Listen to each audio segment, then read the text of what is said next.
I'm going to demonstrate. So she said, she showed him how she wanted him to go like this and go to the middle. He got the broom and he says, well, first of all, when he grabbed the broom, he said, have you ever seen? And he said, y'all never seen it. He said, have you ever seen that? I said, I looked over at her, I like the guy, I thought, do you think? He don't need to do that no more. He's got a gut that hangs over the head.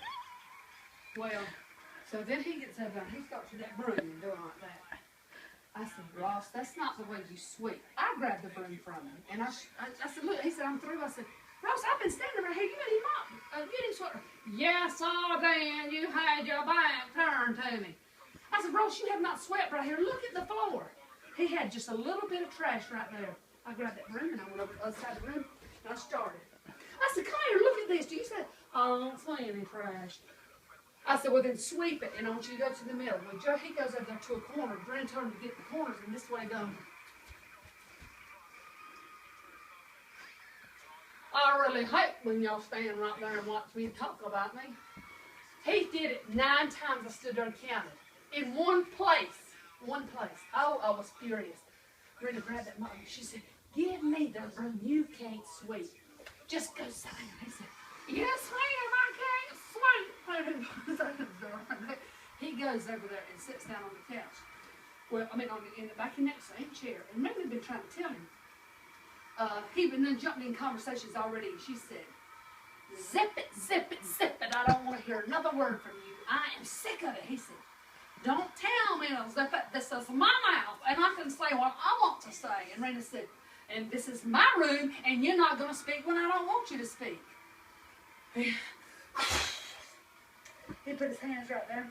Well, then she started talking to Will. She said, Will, they need some volunteers to work the AR. They're having a party in the library for anybody that's read so many books. And Will last year went in there and they said he had 14 pieces of pizza. It was awful.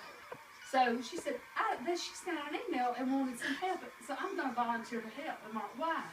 She said, so I can watch you. Well, I'm going to be with my friends. And she said, and you're going to write them out because I'm going to watch you. This was Ross.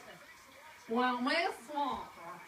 And he don't open his eyes and he said, I don't think that's right. I think you should leave the Will alone. And he shouldn't be able to get, that is a reward. And she said, I didn't text to ask you for your information, and I don't need to. You ought to see them going at it, Jane.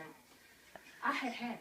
I had been listening to that mouth long enough. I said, come over. I said, Ross, go outside this door right here. I was so sick of sitting in fat tail sitting at you. I said, go outside this door and you stand right here. We was leaving in 2 minutes. 2 minutes. He said, I'm not going out there. I said, you going out there and you going now. Go, he picks up his little thing. She said, put your stuff down. You ain't taking nothing out there. You gonna stand on the side. Miss Walker hates him. I'm telling you. I'd let him take anything you want to take. So he said, well, that's mine. She said, I don't care whose it is. You're not taking it out there. So he goes out there. He starts to go out there. He said, y'all just don't like me. You talk about me sweeping. And he grabbed the door and slammed it behind him. And when I tell you slammed it, and we had told him we was going to leave the door open, and we just so we could see him. But he needed to cool off. Joe, when he slammed that door, I grabbed that door and I opened it up. I said, you go see Mr. Farrell right now. He said, I'm not going to see Mr. Farrell. I said, oh, you going? I went back in the room. I picked up the telephone and I called him. I said, I know you're not calling on me because I'm not going. I thought, Lord, I'm in brace myself because he's fixing to hit me. You know, they said his daddy and everything. I mean, it's bad. Called up and I said, would you please send Mr. Farrell down to my room? He needs to remove a student. She said, yes, ma'am, I will. And I hung up. I grabbed his book bag. And I'm going to lock that door. He ain't even up there. He done walked a little while. I wish you could see him. He done walked over sitting on that couch up there. He didn't go to the office, but it was close to it. I come walking through my bag fast as lightning. Mr. Farrell met me. He said, I said, there's Ross right there. He said, what has he done? I said, it's his mouth. He says, he didn't need to sweep. And I told him the thing. He said, Ross, sit down. She said I couldn't sleep. And he's going off. Oh, here's his mouth. He's just going off. I handed him his stuff. I said, was this your black coat? It was in there. He said, yes. I said, no, Ross, I'm going to tell you one thing. If you had left the room when I asked you to leave the room, then none of this would have transpired. You need to leave when somebody asks you to leave. Oh, well, then he starts, when Mr. Farrah heard him, and he told him to sit there. So I go to walk off, he said, do you want me to continue to sit here? Mr. Farrah was walking back in his office, he turned around, he said, right there. So I don't know what he ever done to him. But Rena and him 2 weeks ago got into it so bad that if you only, she told him, I mean, it was awful.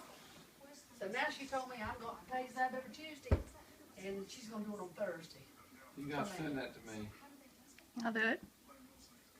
You know she's doing that? You gotta send that to me. I should have swept so I could have showed. Y'all, if y'all only know how, turn that off. Come here. Turn it.